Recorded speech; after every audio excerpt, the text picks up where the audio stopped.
Dear students, তোমরা দেখছো always learn YouTube channel. আজ আমি তোমাদের সঙ্গে WBH মাধ্যমিক মক টেস্ট পেপার্স 2021 এই বইটার ইংরেজি মডেল সেট 2 এর সেকশন বি অর্থাৎ গ্রামার অ্যান্ড ভোকাবুলারিকে নিয়ে আলোচনা করব।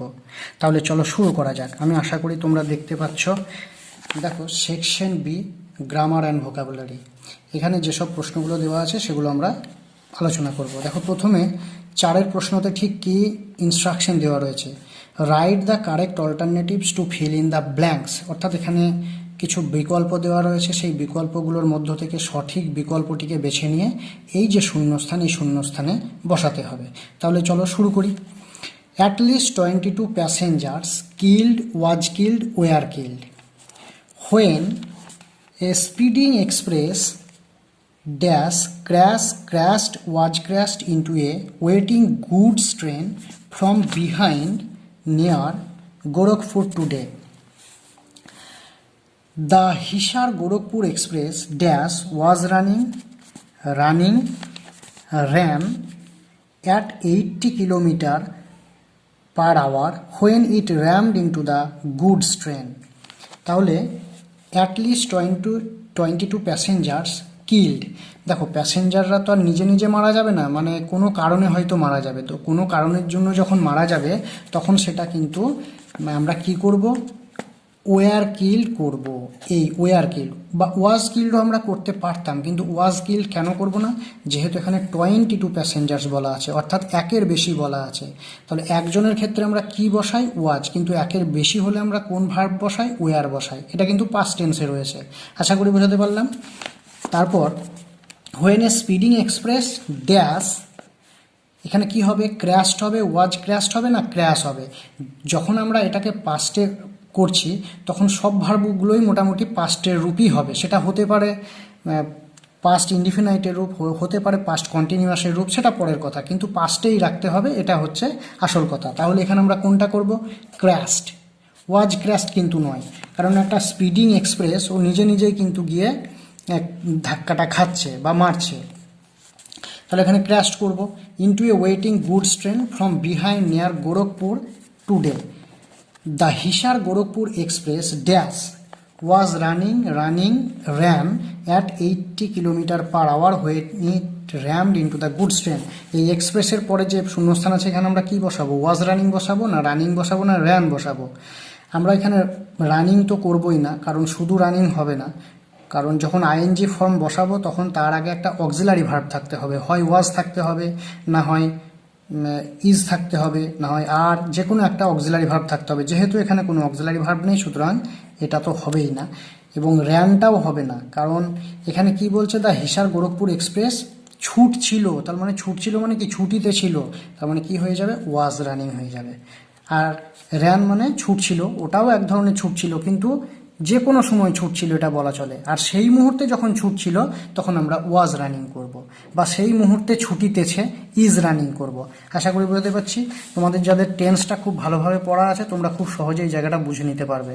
তবে আমি চেষ্টা করলাম তোমাদেরকে একটু সহজভাবে বোঝানোর। বারবার ভিডিওটিকে কয়েকবার শুনবে, আমি আশা করি তাহলে তোমরাও অনেকটা বুঝতে পারবে, যারা মোটামুটি টেন্সটা অতটা জানো না। আর যারা জানো তাদের কথা তো আমি বলছি না। এবার দেখো 5 এতে কি বলছে, instruction fill in the blanks with appropriate articles and preposition, অর্থাৎ এখানে কিছু শূন্যস্থান দেওয়া আছে, সেই শূন্যস্থানে উপযুক্ত আর্টিকেল প্রিপোজিশন বসাতে হবে। 1 নম্বর প্রশ্ন কি বলছে, Orsino was impressed dash the youth's good looks. ইমপ্রেসডের পর সবসময় কি হয়, ইমপ্রেসডের পর বাই হয়, BY বাই, এটা মনে রাখবে, এটা কিন্তু একটা অ্যাপ্রোপ্রিয়েট প্রিপোজিশন। তারপরে দেখো 2 নম্বর, we had dash kite that was big and covered with lovely red paper. We had dash kite, we had kite, আমাদের ছিল একটা ঘুড়ি, তাহলে একটা ঘুড়ির জন্য আমরা বসিয়ে দেবো। হ্যাঁ, আর এখানে দা কাইট যদি বলে দেয় তাহলে নির্দিষ্ট হয়ে যাবে, কিন্তু এখানে নির্দিষ্ট করে তো আর বলা হচ্ছে না। আবার অ্যানও বসাতে পারবো না, কারণ কে একটা কনসোন্যান্ট। যদি এখানে ভাওয়েল থাকতো তাহলে আমরা অ্যান বসাতাম। আশা করি বোঝাতে পারলাম। 3 নম্বর প্রশ্ন, a mobile phone can make us connected to. কানেক্টেডের পর সবসময় টু হয়, এটা মনে রাখবে, এটা একটা অ্যাপ্রোপ্রিয়েট প্রিপোজিশন। এই গেল মোটামুটি 5 এর প্রশ্নের উত্তর। এবার আমরা বি থেকে দেখব, 5-এর দাগের বি কি কি বলা হচ্ছে এখানে, ডু অ্যাজ ডাইরেক্টেড, মানে যেভাবে করতে বলা আছে সেভাবে করতে হবে। প্রথম প্রশ্নটা কি বলছে, দে প্রোক্লেমড হিম কিং, তারা তাকে রাজা ঘোষণা করলো। কি করতে বলা আছে, change the voice, voice change করতে বলা আছে। আমি আশা করি তোমাদের ভয়েস চেঞ্জ খুব ভালোভাবে তোমরা জানো, তবু আমি তোমাদের বলে দিই। যখন ভয়েস চেঞ্জ করবে তখন দেখে নেবে যে অ্যাক্টিভ ভয়েস আছে না প্যাসিভ ভয়েসে আছে, এবং তারপরে দেখবে সেটার ভার্বটা কোন টেন্সে আছে, পাস্টে না প্রেজেন্টে। দেখো এখানে ইডি যোগ আছে, যখন কোনো ভার্বের শেষে ইডি থাকে আমরা জানি সেটা পাস্ট ফর্ম, তাহলে পুরো সেন্টেন্সটাই কিন্তু পাস্টে রয়েছে। তাহলে আমাদের যখন আমরা প্যাসিভ ভয়েস করব বা অ্যাক্টিভ ভয়েস করব সেটাকে আমাদের পাস্টে রাখতে হবে। এবার আমি খাতায় দেখাচ্ছি তোমাদের সুবিধার্থে, যাতে তোমাদের আরও ভালোভাবে বোঝানো যায়। দেখো আমি এখানে লিখে রেখেছি, এখানে তোমাদের 3টে জিনিস বের করে নিতে হবে আগে। কি কি, এটা প্রথমে দেখে নিতে হবে যে প্যাসিভ ভয়েসে আছে কিনা। প্যাসিভ ভয়েসে থাকলে পরে অবশ্যই একটা বাই প্রিপোজিশন থাকবে, বাট অন্য কোনো প্রিপোজিশন থাকতে পারে, কিন্তু ইন জেনারেল বাই প্রিপোজিশন থাকে, কিন্তু এখানে বাই প্রিপোজিশন নেই, সুতরাং এটা কিন্তু একটা অ্যাক্টিভ ভয়েস, এটাকে প্যাসিভ করতে হবে। এবার তার আগে কি, এবার কি দেখে নেবে, এবার দেখে নেবে এই অ্যাক্টিভ ভয়েসটার সাবজেক্ট কোনটা, ভার্ব কোনটা এবং অবজেক্ট কোনটা। দেখো এই দেটা হচ্ছে সাবজেক্ট, কারণ আমরা জানি একটা সেন্টেন্স যখন শুরু হয় শুরুতেই যে শব্দটা বসে সেটা হচ্ছে সাবজেক্ট, তারপরে পরেই কি থাকে, ভার্ব থাকে। তাহলে প্রোক্লেমড এটা হয়ে গেল ভার্ব, তারপরে কি থাকে, অবজেক্ট কিংবা আদার ওয়ার্ডস অন্যান্য শব্দ, তাহলে হিমটা হয়ে গেল এখানে অবজেক্ট বা আদার ওয়ার্ডস। আর এই যে কিং, এই কিংটা কিন্তু কোনো অবজেক্ট নয়, এটা আদার ওয়ার্ডসের মধ্যে ফেলতে পারি কিন্তু অবজেক্ট নয়।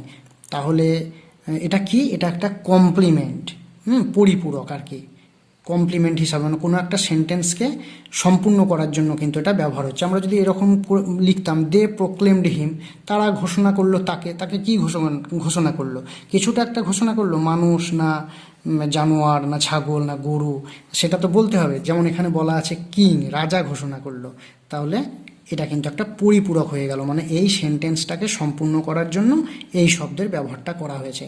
তাহলে আমরা এখান থেকে সাবজেক্ট ভার্ব অবজেক্ট পেয়ে গেলাম। তাহলে নিয়ম অনুযায়ী অ্যাক্টিভ থেকে প্যাসিভের সময় কি হয়, অ্যাক্টিভ ভয়েসের যেটা অবজেক্ট প্যাসিভ ভয়েসে সাবজেক্ট হয়ে যায়। তাহলে অ্যাক্টিভ ভয়েসের অবজেক্ট কি এখানে হিম, হিমটা তাহলে প্যাসিভ ভয়েসে প্যাসিভ ভয়েসে কি হয়ে যাবে, প্যাসিভ ভয়েসে সাবজেক্ট হয়ে যাবে।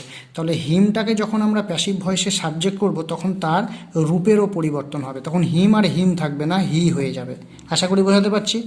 এবার এটা কোন টেন্সে রয়েছে আমি বললাম, পাস্ট টেন্সে রয়েছে। তাহলে পাস্ট টেন্সে থাকার জন্য আমরা কি ব্যবহার করব, একটা ভার্ব ব্যবহার করব এবং সেটা পাস্টের রূপ ব্যবহার করব। সেই ভার্বটা কি, ওয়াজ।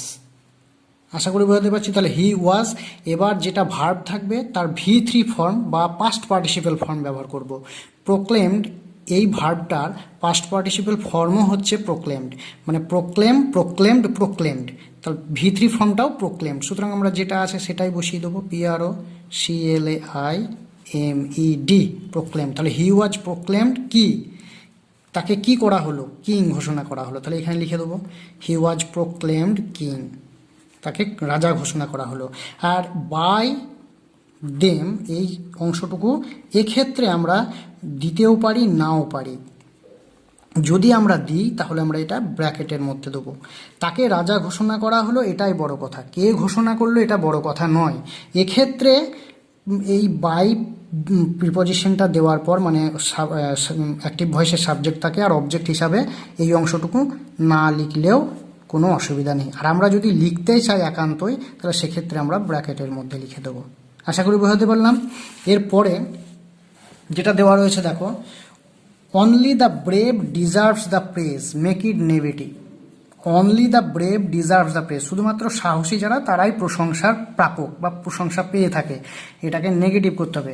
ট্রান্সফরমেশন অফ সেন্টেন্স, নেগেটিভ অর্থাৎ ট্রান্সফরমেশন অফ সেন্টেন্স করতে হবে, মানে অর্থ চেঞ্জ না করে এটাকে নেগেটিভ করতে হবে। এখানে কোনো নো এর ব্যবহার নেই, নো বা নট নেই, তার জন্য এটাকে আমরা কি বলছি, পজিটিভ বলছি, কিন্তু এটা আমার মানে অ্যাফার্মেটিভ, পজিটিভ বা অ্যাফার্মেটিভ যাই বলি না কেন, এটাকে আমাদের নেগেটিভ করতে হবে। কিভাবে করব, অর্থ পরিবর্তন না করেই করব। তাহলে দেখো, অনলি যখনই থাকবে তখন আমরা কি লিখব, নান বা নো ওয়ান, নো ওয়ান লিখতে পারি, কিংবা নান, NONE, naan.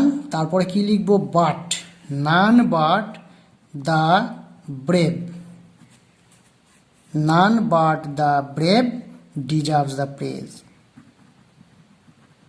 Deserves the praise. তাহলে শুধুমাত্র সাহসী ছাড়া আর কেউ প্রশংসার প্রাপক নয়। তাহলে কি হলো, শুধুমাত্র সাহসীরাই প্রশংসার প্রাপক।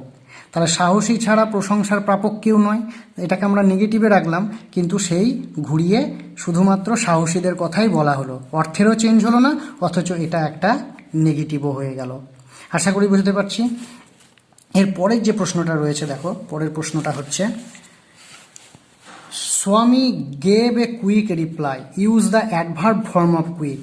মানে এই যে কুইক, এটা হচ্ছে একটা অ্যাজেক্টিভ, এই অ্যাজেক্টিভের অ্যাডভার্ব ফর্ম ব্যবহার করে এই সেন্টেন্সটাকে আরও একবার লিখতে হবে। তাহলে স্বামী কি বলছে এখানে, স্বামী গেভ এ কুইক রিপ্লাই, স্বামী খুব দ্রুত উত্তর দিল। তাহলে আমরা এবার এটাকে কুইকটাকে, এই অ্যাজেক্টিভটাকে অ্যাডভার্ব করে সেন্টেন্সটাকে লিখি। কি লিখব, লিখব স্বামী replied, REPLIED, replied quickly, QUICKLY। দেখো কুইক অ্যাজেক্টিভ ছিল, LY যোগ করলাম, অ্যাডভার্ব হয়ে গেল। তোমাদের মনে রাখতে হবে যে কোনো অ্যাজেক্টিভের শেষে যদি আমরা LY যোগ করে দিই, দেখাই আমি, তোমরা জায়গাটা দেখতে পাচ্ছ না, এই যে স্বামী রিপ্লাইড কুইকলি, এই কুইক এই অ্যাজেক্টিভ, যে কোনো অ্যাজেক্টিভ শব্দের শেষে যদি আমরা LY যোগ করে দিই সেটা কিন্তু অ্যাডভার্ব হয়ে যায়। এখানে কি ছিল, স্বামী গেভ এ কুইক রিপ্লাই, স্বামী রিপ্লাইড কুইকলি, একই অর্থ বহন করছে।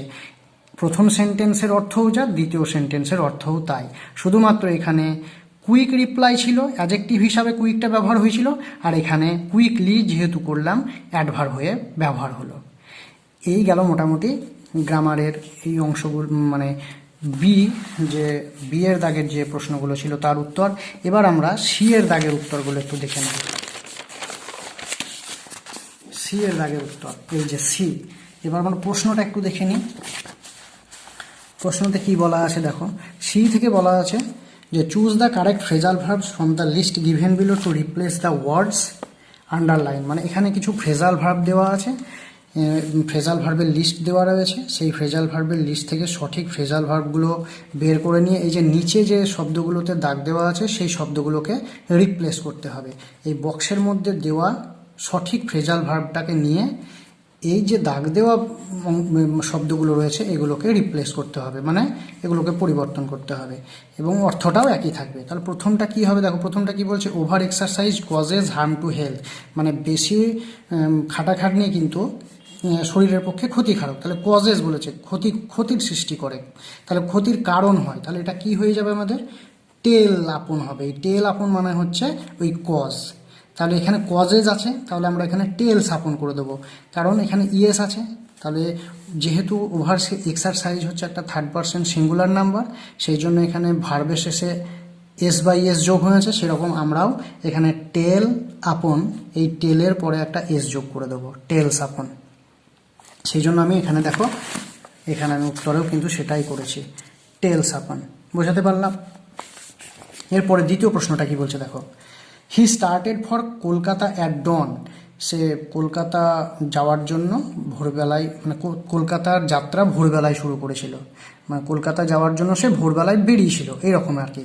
তাহলে স্টার্টেড এই শব্দটাকে আমরা কোন ফ্রেজাল, এই বক্সে দেওয়া কোন ফ্রেজাল ভার্ব দিয়ে মানে পরিবর্তন করতে পারি, সেটা হবে কোনটা, এই যে সেট আউট। সেট আউট মানেই হচ্ছে স্টার্ট।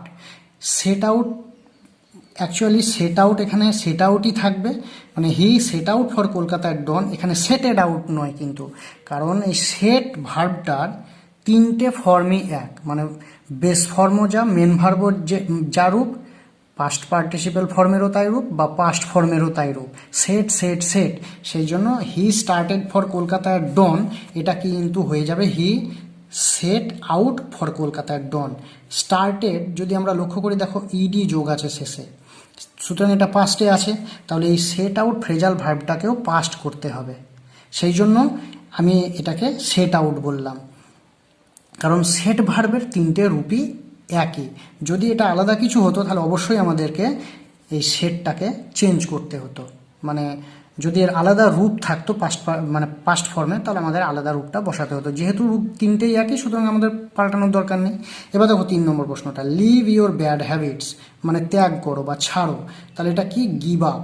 এই গিভ আপ মানে হচ্ছে ত্যাগ করা। তাহলে লিভ আছে, লিভের জায়গায় গিভ আপ বসিয়ে দেবো।